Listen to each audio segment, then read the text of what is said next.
Based on a true story, The Wedding of the Jinns. Noura Al-Taqaqa was a singer and drummer in the 1990s. There was no one in Kuwait who did not know her name. Her fame was at its peak, and the richest families invited her to sing at their celebrations. Money was pouring in. Her fame was growing every day, and it seemed that her success would never fade. But one day, everything changed. It was her long-awaited day off, when suddenly the phone rang. There was a woman with an unusual, strange voice on the other end of the line. She asked Noura to perform at her daughter's wedding that same night. At first, Noura wanted to refuse. After all, it was a day off, but the temptation was great. The woman promised to pay double the fee. Dreaming of a large sum, Noura agreed and called her team to discuss this performance.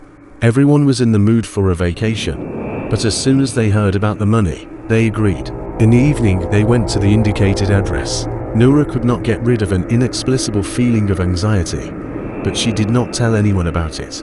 The house where they arrived was located on the deserted outskirts, and it was not easy to get there. When they finally arrived, a huge house appeared before them, full of lights and loud music. Crowds of guests gathered around. However, there was something strange about these people and their clothes. The woman who owned the house approached Noura from the phone and kissed her on the cheek.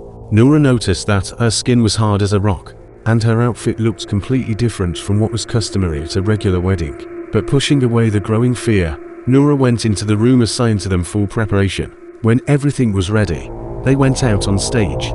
As soon as Noura began to sing, more and more people began to flock into the hall, and their dances were so unusual that fear rolled in waves. When one of the girls from her team suddenly fainted, Noura was about to approach her, but then her gaze fell on the dancers. With horror, she noticed that they did not have human legs. Instead, the guests had hooves.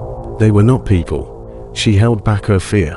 She ordered everyone to remain calm and continue performing. This was the only chance to get out of there. The musicians, seeing the unconscious girl, tried to understand what had happened, but Noura told them it was just fatigue. They carried the girl to the restroom, where she came to and, barely opening her eyes, screamed, "Did you see their legs? What is that?"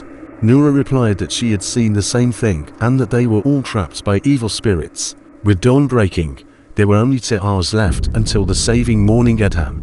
Having gathered her courage, Noura returned to the stage and sang again, holding back her fear, performing one song after another. But soon the creatures began to go crazy, dancing more and more wildly, and one of the musicians closed his eyes in fear. At that moment, all the jinn turned to the stage, staring at the people.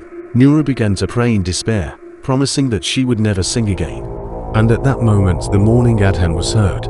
As soon as the first sound of the adhan reached their ears, the guests disappeared, and everything around was empty. The team, without losing a second, rushed to the exit. As they ran, they noticed a passerby, who stopped them and asked them what they were doing in an abandoned house. Only then did they realize that the mansion full of light was in ruins, and they told the man what had happened. And he said that the house was over 100 years old and was known to be inhabited by jinn. Since then, Noura devoted herself to faith. She gave up her career and never returned to music.